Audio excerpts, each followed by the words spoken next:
déjà dit que tu ne pouvais pas y arriver, n'est-ce pas? Ce n'est pas pour toi. Tu rêves trop grand. Redescends sur terre. Et à force de l'entendre, tu as presque commencé à le croire. Tu as rangé certains rêves dans un coin de ta tête, comme on range de vieux vêtements qu'on n'osera plus jamais porter. Tu t'es convaincu que ce n'est pas le bon moment, que tu verras plus tard. Mais plus tard ressemble de plus en plus à jamais. La vérité, c'est que la plupart des gens ne te parlent pas de tes limites. Ils te parlent des leurs. Quand quelqu'un te dit « tu ne peux pas », ce qu'il veut souvent dire c'est « moi, je n'y arriverai pas ». Pendant ce temps, une chose grandit en silence à l'intérieur de toi. La douleur de ne pas être la personne que tu sais que tu pourrais devenir. Tu la sens quand tu te réveilles sans envie, quand tu te regardes dans le miroir, quand tu t'endors en ayant l'impression d'avoir encore laissé passer une journée de plus. Cette douleur-là, tu peux soit la fuir, soit t'en servir, parce qu'elle peut devenir ton pire poison ou ton carburant le plus puissant. Et il y a un moment dans chaque vie où la question devient impossible à éviter. Est-ce que je vais vraiment continuer à vivre en dessous de mon potentiel?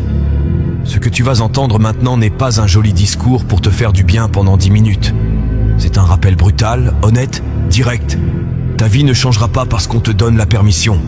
Elle changera le jour où tu décideras de t'appartenir entièrement. À partir de maintenant, on va parler de douleur, de discipline, d'obsession, de fondation, de croyance. Et si tu restes jusqu'au bout, tu ne regarderas plus tes excuses de la même façon. Tu sais ce qui réveille vraiment quelqu'un? Pas un beau discours, pas une citation sur Instagram. La douleur de te lever le matin sans envie. La douleur de rentrer le soir avec l'impression d'avoir traversé ta journée en pilote automatique. La douleur de te dire « ce n'est pas la vie que je voulais ». On te dit souvent « trouve ta passion, suis ce qui te fait plaisir ». Mais au début, ce n'est pas le plaisir qui te sauve. C'est la souffrance, parce qu'elle, au moins, elle ne ment pas. Quand quelque chose te fait mal, ça t'envoie un message clair. Tu ne peux plus continuer comme ça. C'est là que tout commence.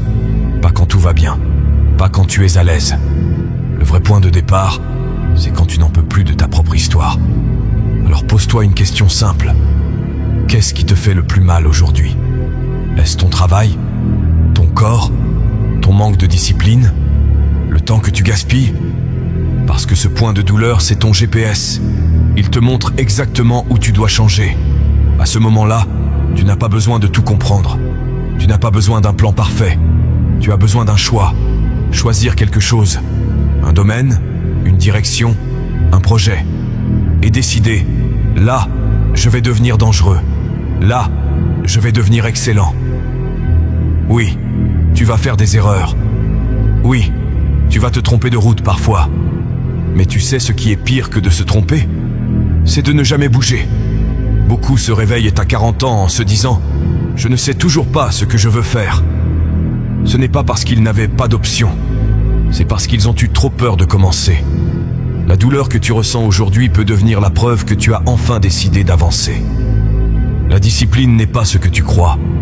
Les gens imaginent que c'est une force extérieure, une sorte de motivation magique qui te pousse à te lever tôt, à travailler dur et à ne jamais dévier. Mais la discipline, c'est bien plus intime. C'est une conversation silencieuse entre toi et toi.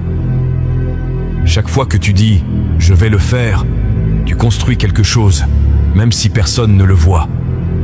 Et chaque fois que tu t'inventes une excuse, tu détruis cette même structure.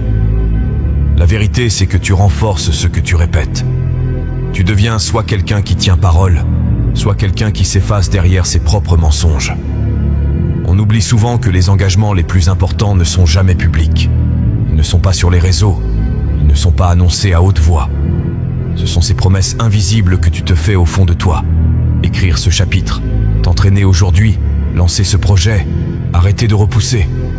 Et le plus dangereux, c'est que personne ne saura si tu échoues. Personne ne te demandera de compte. Mais toi, tu sauras. Et quelque part, ton esprit enregistre chaque action, chaque fuite, chaque victoire, chaque abandon. À force de répéter « je n'y arrive pas », tu finis par y croire. À force de répéter « j'y vais », tu deviens quelqu'un qui avance. il y a un moment pourtant où tout se cristallise. Un moment où continuer comme avant devient impossible. Peut-être que tu ne supportes plus ton travail. Peut-être que tu portes encore les rêves que les autres voulaient pour toi. Peut-être que tu t'es oublié dans une vie qui ne ressemble plus à la tienne. Ce moment-là, c'est ton réveil brutal. Soit tu choisis de mourir à toi-même un peu chaque jour, soit tu choisis de mourir aux attentes des autres pour renaître enfin. Ce choix-là est souvent le plus douloureux, mais il est aussi le plus libérateur. Et une fois que tu te détaches de ce que les autres attendent de toi, une vérité apparaît. Si ton identité repose sur une activité, une relation ou un succès précis, tu n'es pas encore solide. Les personnes vraiment fortes ne reposent pas sur un seul pilier. Elles reposent sur elles-mêmes, leurs principes, leur discipline, leur fondation. Tu peux leur enlever un travail, un projet, une opportunité. Elles reconstruiront, parce qu'elles ne sont pas définies par ce qu'elles font, mais par la manière dont elles le font. Ce que tu bâtis aujourd'hui, c'est une base, une structure intérieure capable de survivre à chaque chute, à chaque transition, à chaque changement. Et si quelque chose brûle, si quelque chose s'éteint, si une obsession s'érode, ce n'est pas une fin, c'est un signal, le temps de créer autre chose. Parce qu'au fond, ton potentiel ne se limite pas à un domaine. Tu peux renaître autant de fois que ta discipline te le permettra. On nous a fait croire que le but d'une vie, c'est de tout rendre plus facile. Avoir plus de confort, moins de contraintes, moins de problèmes. Mais la réalité est différente. Tu es littéralement construit pour l'inverse.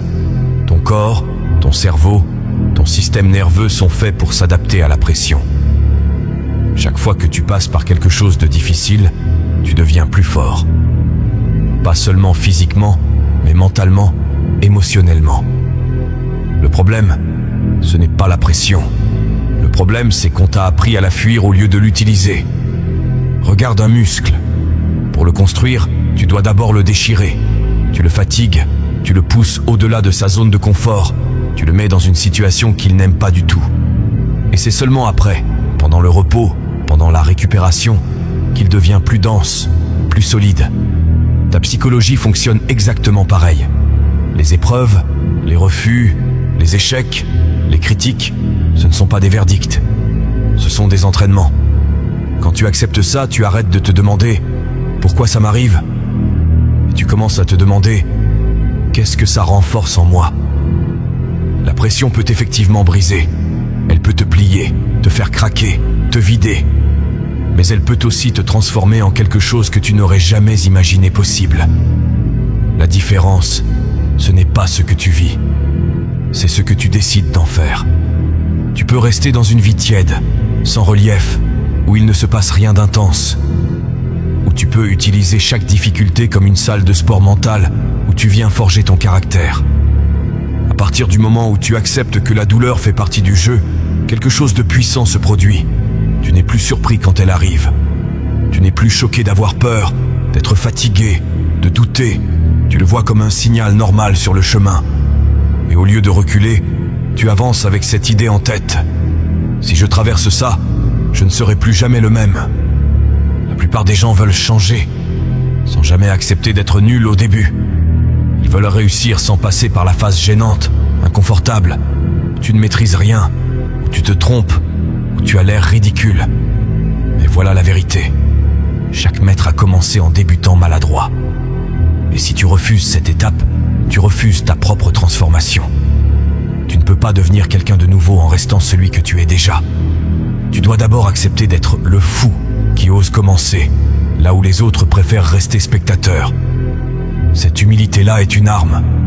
Quand tu te donnes le droit d'apprendre, tu te donnes aussi le droit de te tromper.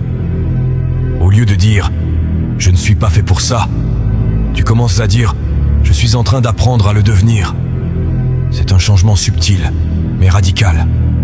Parce qu'à partir de là, tu peux t'autoriser à être obsédé. Obsédé par l'idée de t'améliorer, de comprendre, de progresser centimètre après centimètre. Ceux qui obtiennent vraiment ce qu'ils veulent ne sont pas chanceux.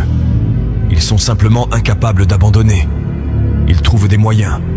Ils testent, adaptent, recommencent. Ils veulent tellement ce résultat qu'ils finissent par forcer la réalité à s'aligner. Tout part d'une chose, ce que tu choisis de croire sur toi. Si tu crois que tes capacités sont figées, que tu es comme ça et que tu ne changeras jamais, tu n'oseras pas investir ton énergie. Pourquoi travailler si tu penses que ça ne servira à rien? Mais si tu décides de croire que chaque heure, chaque effort, chaque tentative te rend un peu plus compétent, alors ton comportement change. Tu deviens quelqu'un qui mise sur le long terme. Et c'est là que tout se joue. Est-ce que tu vas agir comme si ton effort avait de la valeur ou comme si ta vie était déjà écrite? Tant que tu restes immobile, tu confirmes tes doutes. Dès que tu bouges, même un peu, tu commences à construire des preuves. Et ce sont ces preuves, accumulées jour après jour, qui font naître la seule chose qui compte vraiment. La certitude intérieure que tu peux devenir bien plus que ce que tu es aujourd'hui. Tu veux savoir où tout commence réellement? Pas dans un livre de développement personnel, pas dans une vidéo, pas dans une conversation inspirante. Tout commence le jour où tu arrêtes de croire que les autres sont responsables de ton futur. Le jour où tu comprends que personne ne viendra te valider, te sauver, te pousser, que personne ne fera le travail à ta place. C'est brutal, mais c'est aussi la meilleure nouvelle que tu puisses recevoir. Parce que si c'est toi qui construis, alors c'est toi qui décides jusqu'où tu peux aller. On passe tellement de temps à envier la vie des autres, à rêver de ce qu'ils ont accompli, à se demander comment ils ont fait. Mais ce qu'on oublie, c'est qu'ils ont simplement fait ce que la plupart refusent. Ils ont investi leur énergie jour après jour, sans garantie, sans certitude, avec seulement cette conviction qu'en travaillant, ils finiraient par devenir meilleurs. Ils n'avaient pas toutes les réponses.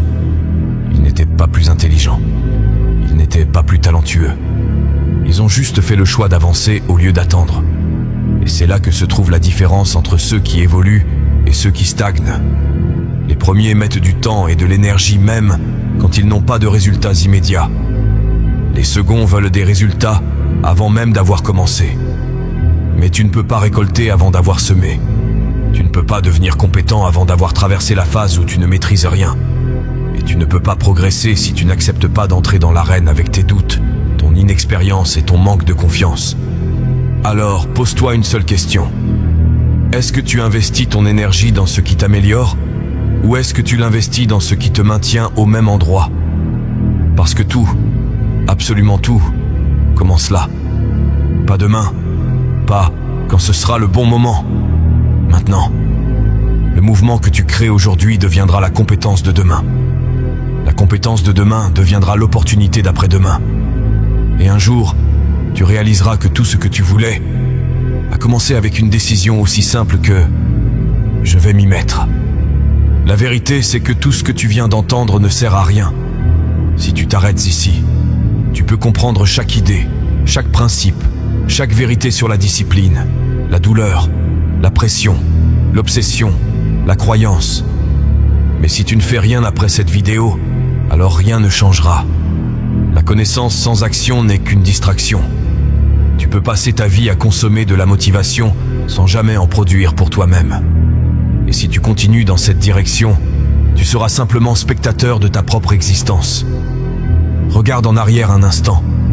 Toutes les fois où tu savais ce que tu devais faire, mais tu ne l'as pas fait. Toutes les fois où tu as repoussé à demain, en te convainquant que tu avais le temps.